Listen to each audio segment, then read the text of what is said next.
America और Iran के बीच 40 दिन चल रहे भीषण युद्ध पर 2 हफ्ते की सीज फायर के साथ फिलहाल ब्रेक लग गया है। लेकिन इस समझौते से ठीक पहले ट्रंप का अल्टीमेटम बहुत खौफनाक था।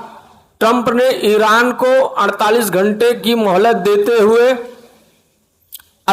स्पष्ट चेतावनी दी थी कि अगर स्ट्रेट ऑफ हार्मुज से जहाज़ों को सुरक्षित रास्ता नहीं मिला तो ईरान की सभ्यता पूरी तरह नष्ट कर देंगे और उनके इंफ्रास्ट्रक्चर को तबाह कर देंगे। जियोपॉलिटिक्स की दुनिया में इसे दबाव वाली कूटनीति कहते हैं। कहा जाता है इसका सीधा मतलब है समझौता करो वरना बमबारी होगी। महाशक्तियां अक्सर अपने राजनीतिक लक्ष्यों को पाने के लिए बल प्रयोग की इस चरम धमकी की सहारा लेती है। आइए इतिहास के पन्नों में समझते हैं कि जब दुनिया की महाशक्तियां ऐसे खतरनाक अल्टीमेट दिए हैं तो अंजाम क्या हुआ है।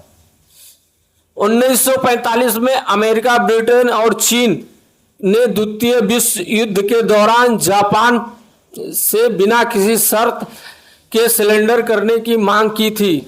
बोला ऐसा ना करने पर तुरंत पूरी तरह से तबाही होगी। जापान ने शुरू में इसे नज़रअंदाज कर दिया।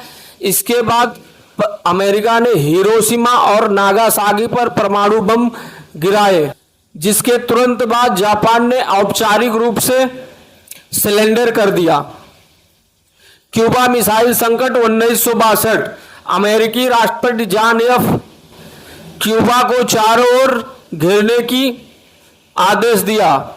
सोवियत संघ को अल्टीमेटम दे दिया कि वह अपनी परमाणु मिसाइल वहां से हटा ले वरना सैन्य कार्रवाई होगी।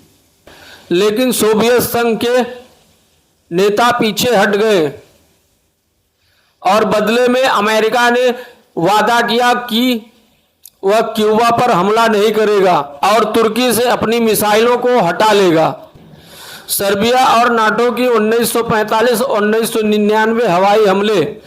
नाटो ने सर्बिया नेताओं के बेसरिया और कोसावो से जातीय भेदभाव और मिलिट्री ऑपरेशन बंद करने का अल्टीमेटम दिया। जब वो नहीं माने तो 1945 में सीमित बमबारी के बाद डेटेन सांधि समझौता हुआ। लेकिन 1999 में स्लोबोदान मिलोसेविक को पूरी तरह शांति योजना स्वीकार करने में नाटो को 78 दिनों तक बमबारी करनी पड़ी। रूस और यूक्रेन 2022। रूस ने अपनी मांगों की एक लिस्ट जारी की। यूक्रेन के नाटो में अस्थायी शामिल होने पर अस्थायी बैन और पूर्वी यूरोप से सैनिकों की वापसी शामिल थी और ऐसा ना होने पर बड़े मिलिट्री हमले की धमकी दी। यूएस और नाटो ने ये मांगे खारिज कर दी। रूस ने इसे गैर रचनात्मक बताया और फरवरी 2022 में यूक्रेन पर बड़े पैमाने पर हमले का आदेश दे दिया और आज भी यह हमला जारी है। इतिहास बताता है महाशक्तियों की धमकियों के नतीजे या तो कूटनीतिक जीत में निकलती है या फिर विनाशकारी संघर्ष में। ट्रंप ने स्ट्रेट ऑफ हार्मुज को लेकर के सभ्यता खत्म करने की धमकी दी और 2 हफ्ते का सीज फायर इसी कोर्सिव डिप्लोमेसी का एक बेहद जोखिम भरा दाव है।